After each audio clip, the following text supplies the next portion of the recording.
What is going on? Jay Bryan here, emotional intelligence expert. And if you're seeing this training, this is a free training that actually goes along with my emotional intelligence in the corporate setting checklist. You've probably just grabbed it for free from my website or wherever you may have gotten it from.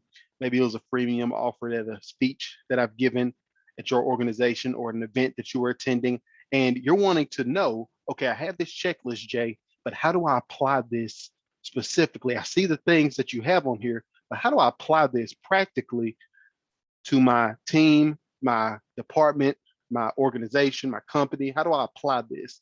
So in this training, we're going to actually talk about that and break that down for you. Before we get into that, let's look at some statistics about emotional intelligence.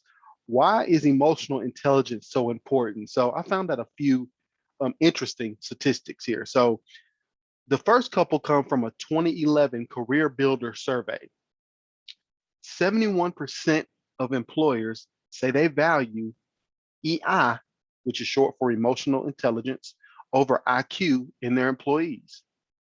71%. Wow. 59% of employers would not hire someone with a high IQ but a low EQ. That's more than half. Now, the next few statistics are from mastermylifeedu.com. Again, that's mastermylifeedu.com. That's the source of this data that I'm about to read off. 90% of top performers have high EQ. So if you have 10 high performers, people that produce at your company, on your team or in your business, whatever you may be doing to apply this checklist, if you have 10 of them, 9 of them, you have 10 high performers, 9 of those have high EQ. So it's obviously based on the data, a very integral part of the makeup of a high performer. EQ is responsible for 58% of your job performance. That's over half, almost 60%. And then here's the last one. Now, this one's really, really one of my favorites to find out about. People with high EQ make $29,000 more annually than their lower EQ counterparts. Now, I didn't know that having more emotional intelligence would add a little bit more money to my pocket, but it really helps. It really helps. So those are just a few pieces of data that kind of back up the importance of emotional intelligence as it pertains to the corporate setting, as it pertains to your team, your company, your organization. So next up, I'm actually going to share my screen and we're going to break down this emotional intelligence in the corporate setting checklist. So let's get into it. All right. So the first thing that you all see on this list is self-awareness. Self-awareness. This has to do with, are you aware? Do you notice what is going on in your body? So let's say, for example, and I'm talking about emotionally. So let's say, for example, a situation occurs at your job.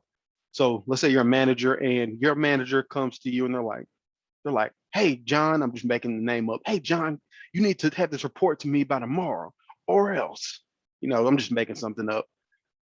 And that makes you feel angry, or maybe it makes you feel anxious, or maybe a little scared. That's that first step, awareness, being aware of how something makes you feel.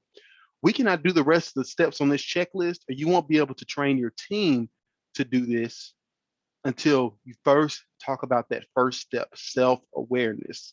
Are you aware of the emotions going on in your body? Are you aware of them? Can you put a name to them?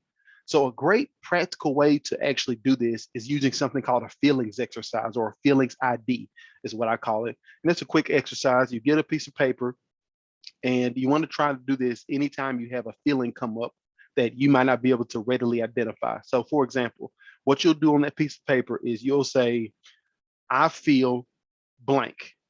And you will put the feeling that you feel. Now, this isn't always 100% accurate, so you may not have an exact feeling. Get as close as you can to it. If you need to cheat, you need help, go on Google and find a cheat sheet Type in emotional list, a list of emotions, and you'll find plenty of opportunities and examples of those.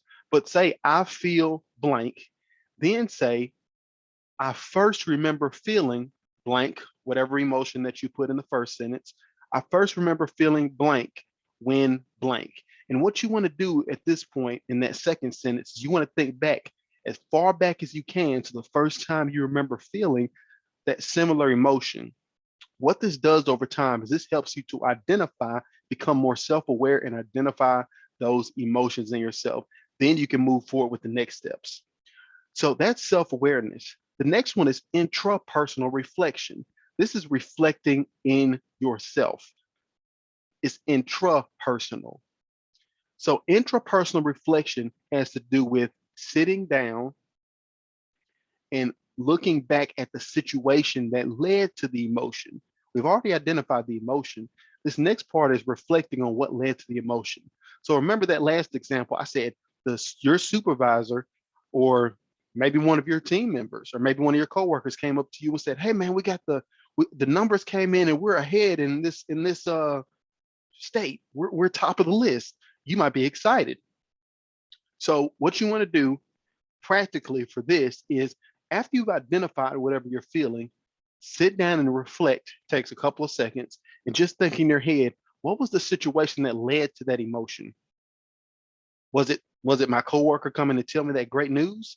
Was it a boss that came and fussed at me or yelled at me or told me that I was performing poorly? Like, what led to that situation? That's what you want to think about on that second one. The third one is interpersonal awareness. Now, this is going to be extremely important, because now we're not thinking about just ourselves. We're thinking about how this affects others, our coworkers, our members of our team, our our bosses. And this is similar to self-awareness, except you're going to learn to become aware of other people's emotions, or you won't be able to know exactly, but you'll at least be able to get a general gist of their emotions. How can you do this? Look at their face. Look at their mannerisms. What this is called, what this is called is body language. Body language. Now, as far as the body language is concerned, that includes how people make, the faces people make, the things they do with their body.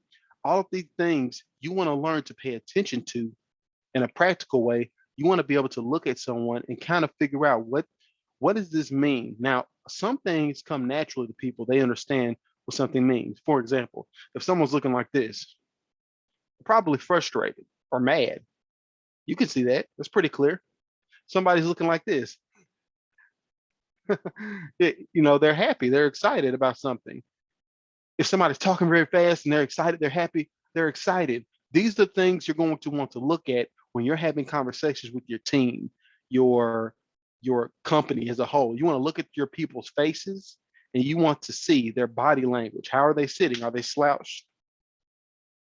Are they sitting up paying attention? This is huge. And you want to become aware of that. That's what you want to do practically on this step. The next step is, once you are aware, team slash organizational morale awareness. Now, this has to do with keeping in touch with the morale, or the overall feeling of your organization. How are they feeling about where they work?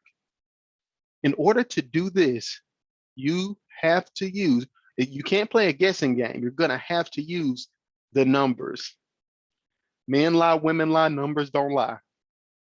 Got to use the numbers. So grab your favorite survey tool. You might want to get a survey company. Do an engagement survey of your employees. How are you enjoying working here? How are you enjoying working on this team? How are you enjoying working with such and such, whoever their supervisor is? Do you know the vision of the company? On a scale of 1 to 10, how enjoyable is your experience here? What can we do better? These are some things that you can actually put on your survey and start to gather data to find out and become aware of your team or organizational morale. This is all part of emotional intelligence in the corporate setting. It all starts with you. The next step, after you found out that the morale is good or bad, and you need to work on it, you'll find out from the survey. Creating a diverse and inclusive company culture. Now, this one is very big because you can have a very great company culture, but if you're lacking in diversity and inclusion, it could lead to some issues on down the road. And it could then bring the whole company culture of the morale down. So always, I want you to do this. I'm going to talk about this with an example. There's a difference between diversity and inclusion. When we're talking about diversity, I always use this example. Let's say there's a parking lot, and in this parking lot, every single day, blue Hondas drive on this parking lot. That's the only cars that are allowed on the parking lot are blue Hondas. The Hondas know that. They're all blue. They're like, oh man, yeah, this is great. This is our space. Then one day, Honda HR comes along. It's like, hey, you need, and this has nothing to do with Honda. It's just an example. But Honda HR comes along and says, hey, look, you all, we're going to have to allow in, at least some red Hondas, some blue Honda, I mean, some gray Hondas, some red, some yellow Hondas. We're going to have to allow some different color Hondas in here. So they say, okay, we'll let some different color Hondas in here. So they allow some different color Honda cars to come into the parking lot. So at this point, all different colors of Hondas are driving around in the parking lot. They can all park there, and people are excited. They've been let into the door. That's diversity. Different people of different backgrounds, colors, sexual orientation, hiring different people like that, bringing them into the organization so that they can bring their experiences in. That's diversity. But then there's inclusion. Inclusion is just taking it one step further. So what this means is, let's say all the Hondas of the different colors are in the parking lot, but every day at lunch, those blue Hondas, they drive over to a corner of the parking lot and they do the donuts in the parking lot. It's fun. They do it every day. It's a tradition. They've always done it. But only the blue Hondas. They don't invite the red Hondas. They don't invite the yellow Hondas. They don't invite anyone else. They just invite the blue Hondas who've always done it. So while there is a culture of diversity there, none of the other cars are being included in the opportunities to have fun, to move up in the company, to help with new projects at the company. That's inclusion. So if they were to then invite all of the different color Hondas to that donut meeting every day at lunch, wow. Wow. So create a culture where you allow, I'm sure you might already have this, but if not, begin to think about and do some research on it. You'll find that creating a diverse culture, people's experiences can add to the bottom line of your company, other people's experiences, because they will approach things differently than you might approach them because of where you come from or what you value. And then being inclusive, this gives people an opportunity and increases their engagement and their feeling that you as a company or as a business owner care for their well-being. And hopefully it's not just a feeling. I'm sure that you actually do care. So make sure that not only are we being diverse, we're also being inclusive. This is all part of emotional intelligence, and it all starts with you who are watching this training. It all starts with you. Self-awareness. We're talking about the emotional intelligence and the corporate setting checklist. We're breaking that down. And then the very last step is providing opportunities for professional and personal development. This is bringing in speakers like myself. Bring me in. I talk about emotional intelligence. I break down the system that I've created that will help anyone who is allowing feelings, having a bad day, having a having being sad or being super excited and getting distracted. Anyone who's having any problems where emotions are kind of stopping their momentum and their productivity, I have a system that can help those people to overcome that.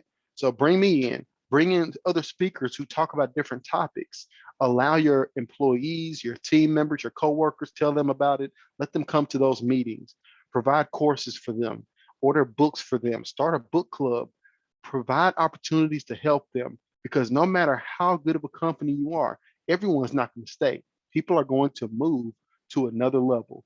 And if you provided for them these professional and personal development opportunities, they're going to have had one of the greatest experiences with you.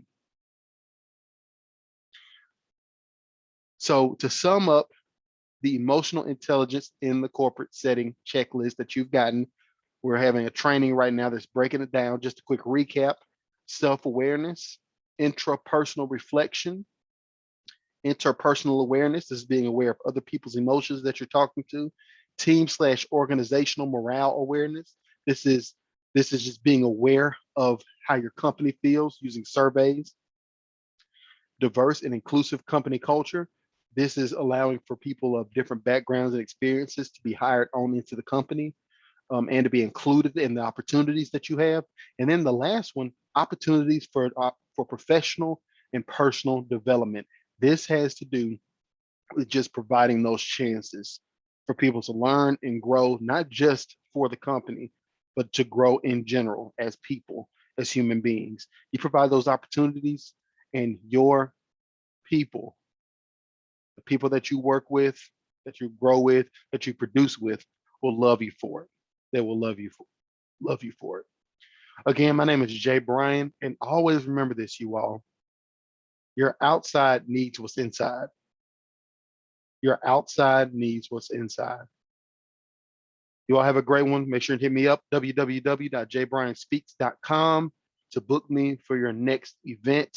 I'll be glad to come in and talk to your company, your organization, your association, your nonprofit about emotional intelligence. Gladly, just reach out and we'll have a talk. All right. You all have a great one. Peace.